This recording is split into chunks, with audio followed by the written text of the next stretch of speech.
Não é possível que não tenha um mínimo de democracia na Venezuela.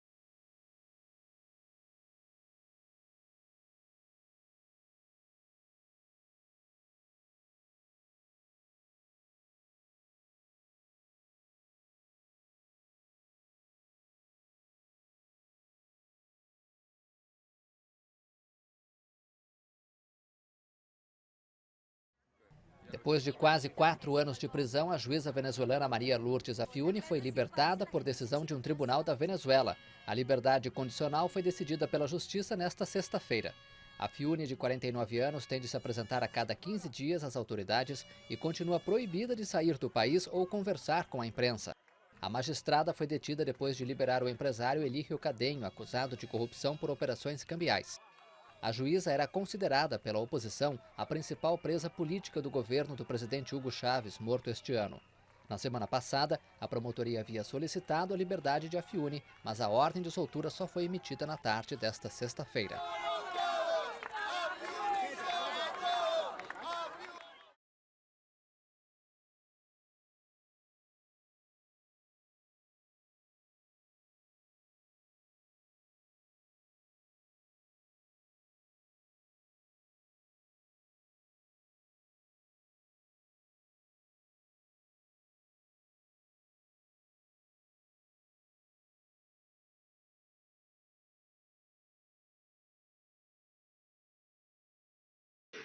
Não é possível que não tenha um mínimo de democracia na Venezuela.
O governo da Venezuela declarou que não há rastros ou testemunhas do suposto massacre de indígenas e Yanomamis por garimpeiros brasileiros no território venezuelano. A afirmação é do presidente Hugo Chávez. E por nenhum lado apareceram nem rastros, nem, nem testemunhos. Não apareceram rastros nem testemunhas. Peço aos que seguem falando disso que mostrem alguma prova ou vão procurar na selva. Que mostrem alguma prova. Ou vayan allá e se metam à selva. Hemos recorrido todo isso, eu em contato direto por Visitamos várias localidades, não conseguimos nenhuma evidência do massacre no território venezuelano. Afortunadamente, não hemos conseguido nenhuma evidência de massacre alguma em território venezuelano. A coordenação de organizações indígenas do Amazonas denunciou que a comissão do governo não visitou a comunidade de Irotatere, na fronteira com a Venezuela e o Brasil, onde teria ocorrido o ataque. Por isso, de acordo com a ONG, não se pode afirmar que não há evidências do crime. Não é possível que não tenha um mínimo de democracia na Venezuela.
O presidente da Venezuela, Nicolás Maduro, comparou nesta segunda-feira Hugo Chávez com Jesus Cristo e afirmou que ele, da mesma forma que o chamado Filho de Deus, veio proteger os que nada tiveram em uma homenagem ao governante que morreu há 5 meses por conta de um câncer. Também combater como o Cristo. Maduro liderou o ato de homenagem a Chávez acompanhado de quase todos os ministros e de alguns candidatos governistas às eleições municipais de dezembro. Hugo Chávez morreu no dia 5 de março em Caracas aos 58 anos, depois de lutar por 20 meses contra um câncer pélvico. Ele governou a Venezuela entre 1999 e 2013 e durante sua doença foi submetido a 4 operações em Cuba. Sua morte aconteceu pouco depois de começar seu 4º mandato, o que obrigou o governo a convocar novas eleições, nas quais Maduro venceu o candidato da oposição Henrique Capriles por uma diferença de pouco mais de 200 mil votos.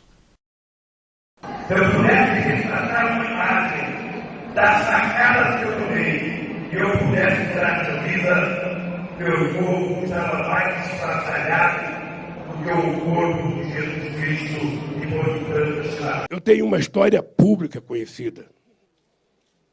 Acho que só ganha de mim aqui no Brasil Jesus Cristo. Só.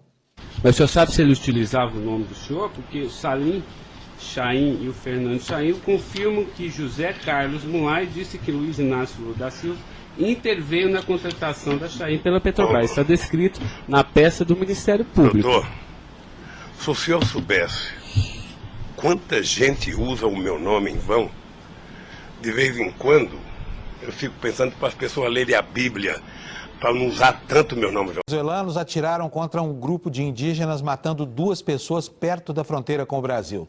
Os índios tentavam impedir a passagem de um comboio do Exército destinado a bloquear a entrada da ajuda humanitária na Venezuela. O ataque deixou 2 mortos e 22 feridos. O agravamento da crise no país do ditador Nicolás Maduro leva milhares de pessoas a tentar fugir a qualquer custo.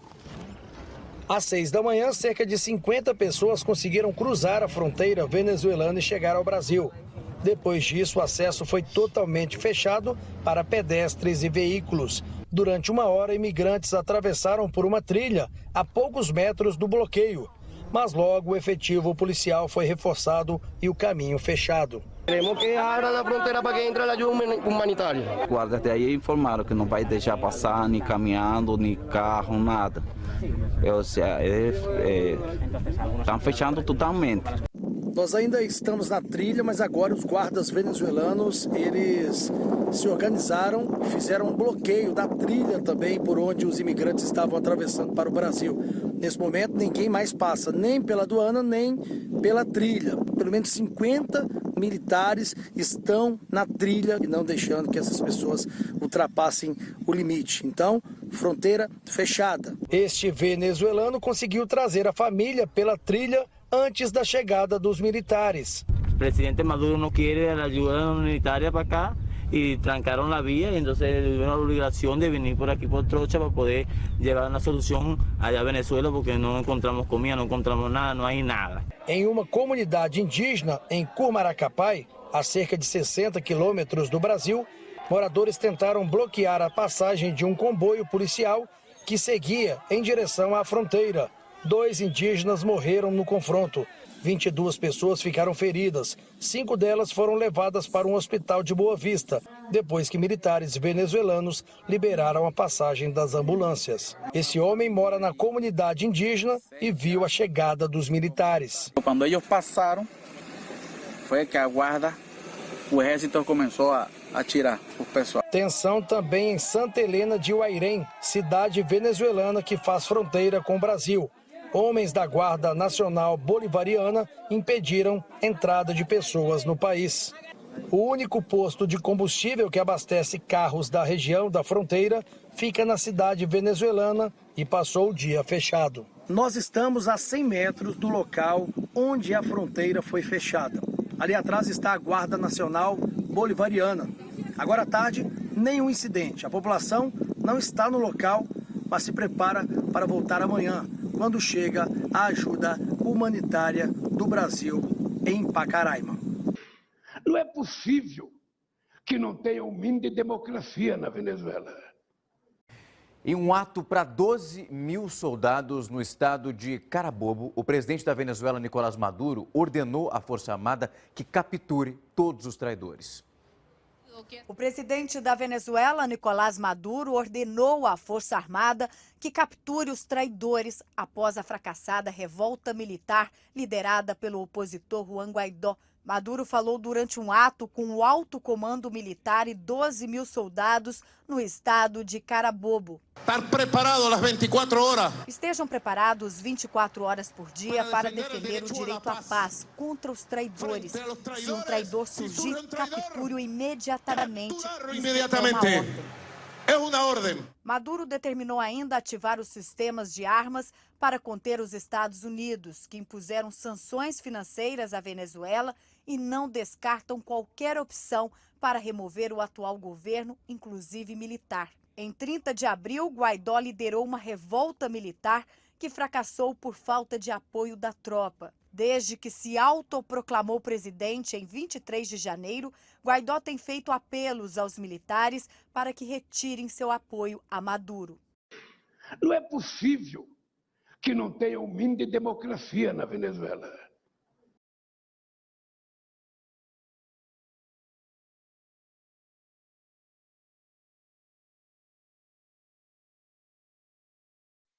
TCU aponta superfaturamento de quase 400 milhões de reais em contratos para a construção da refinaria Abreu e Lima, em Pernambuco.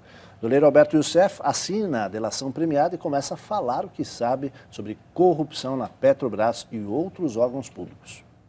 Segundo o relatório do Tribunal de Contas da União, em apenas 4 contratos da Petrobras para a construção da refinaria Abreu e Lima, o superfaturamento chegou a 367 milhões de reais. O TCU ordenou a suspensão dos repasses que ainda não foram pagos, no valor de 124 milhões. Pressionado pela família e contra a orientação dos advogados, o doleiro Alberto Youssef assina o acordo de delação premiada e presta o primeiro depoimento na Justiça Federal do Paraná. Para ter a pena reduzida, o doleiro segue os passos do ex-diretor Paulo Roberto Costa, que denunciou desvios de dinheiro na Petrobras em benefício de políticos e partidos aliados do governo.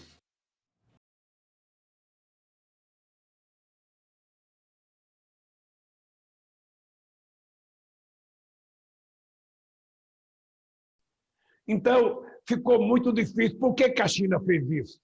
Porque a China tem um partido, a China é resultado de uma revolução, sabe, de 1949, do Mao Tse-tung, e a China tem um partido que tem poder, que tem um Estado forte, que toma decisões e que as pessoas cumprem, coisa que nós não temos aqui no Brasil. Nós tivemos um golpe na Dilma Rousseff, na nossa presidente, por conta de uma mentira. Ou seja, a elite financeira dos nossos países, elas têm muita ingerência na política e é preciso que a gente os enfrente para mostrar que o Estado tem que ter um papel importante.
Por trás do crescimento econômico na China, existe um dos governos mais autoritários da atualidade. Não há chance de qualquer movimento que pregue mudança do regime sobreviver na China. A população paga o preço da liberdade em nome da criação de uma superpotência.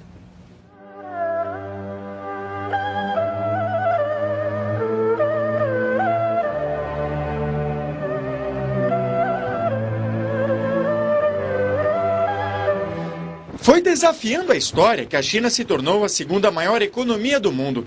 Depois de 29 anos de uma revolução socialista centrada na figura de Mao Tse-tung, o país decidiu abrir suas fronteiras para a economia de mercado. Um movimento que, aos olhos do Ocidente, parecia uma contradição em termos.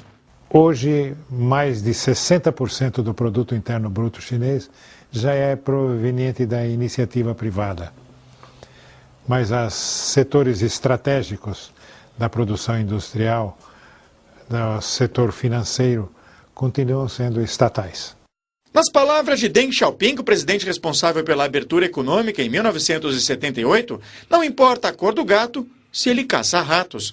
Em pouco mais de 3 décadas, o gato de Deng gerou empregos e promoveu a maior inclusão social da história. Tirou cerca de 450 milhões de pessoas da linha de pobreza, formando uma classe média que hoje representa o maior mercado consumidor do mundo. Se economicamente a China vende a ideia de ser um tigre, ágil e agressivo, politicamente ela veste a roupa de urso, animal que durante anos simbolizou o regime da antiga União Soviética.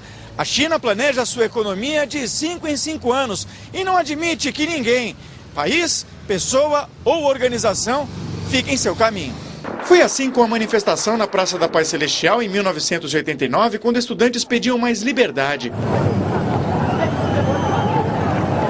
Foi assim com a prisão de Liu Xiaobo, intelectual ganhador do Prêmio Nobel da Paz que defendia mudanças no regime.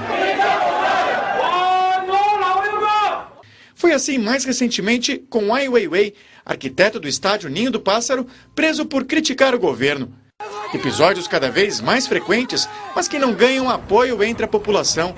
Num país com crescimento anual acima dos 10%, não parece ser mau negócio sacrificar a liberdade em nome da dignidade. A melhoria da qualidade de vida da população chinesa, daqueles que já se incorporaram ao mercado e ao consumo, legitima um processo político centralizado e um processo político de menos liberdades públicas. A China chega ao século XXI com o desafio de exportar o seu sistema de governo para outros países, a exemplo do que já fizeram no passado França, Inglaterra e Estados Unidos. Mas se as nações ocidentais deixaram um legado de democracia e liberdade, o mundo ainda se pergunta quais são as lições que serão deixadas pela China. Por enquanto, ela vende apenas um modelo econômico. A China intensificou a repressão religiosa no país. Está proibido compartilhar conteúdos religiosos na internet sem permissão do governo. É preciso obter uma licença para divulgar esse tipo de informação, seja por sites, aplicativos, blogs ou transmissões ao vivo. Mas só serão aprovadas as mensagens que estiverem de acordo com a política do país. Nesta semana, a China começou a aplicar uma lei que torna ilegal qualquer atividade religiosa na internet, incluindo cultos e até seminários. Com a medida, o país tenta impor um controle mais rigoroso sobre as religiões. Quem produzir ou compartilhar a postagem também poderá ser punido conforme as novas regras. Isso vale inclusive para blogs e redes sociais. As 5 religiões reconhecidas oficialmente na China são o budismo, shintoísmo, islamismo, catolicismo e protestantismo. Mesmo os seguidores dessas religiões precisam ter autorização para praticar qualquer atividade online daqui para frente. Para postar algum conteúdo, vai ser preciso pegar uma autorização no Serviço de Informação Religiosa de cada região. Apenas as mensagens que estejam de acordo com a política do país serão aprovadas, o que afeta a liberdade de culto e expressão.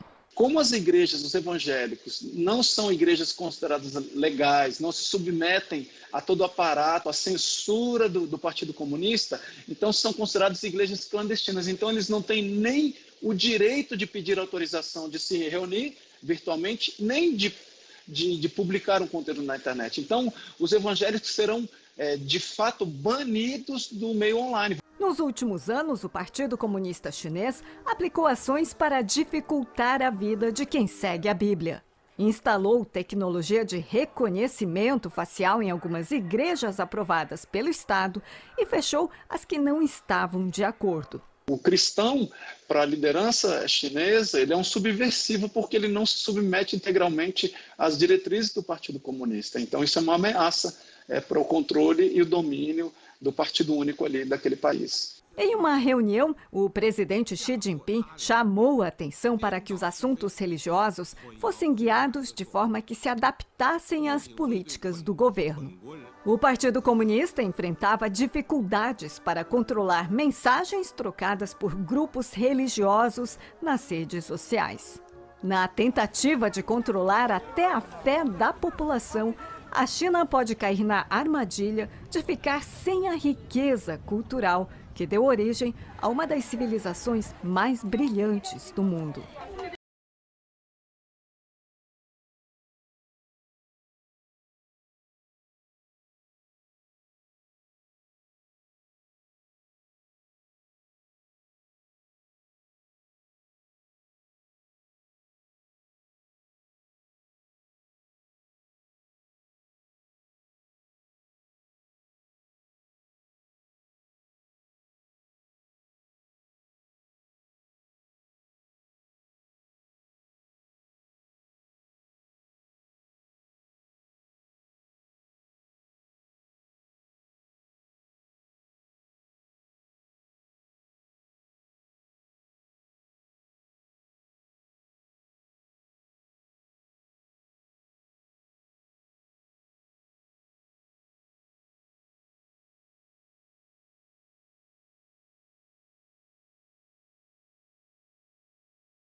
Então, Eric, eu acho que a China é um exemplo, sabe, de desenvolvimento para o mundo.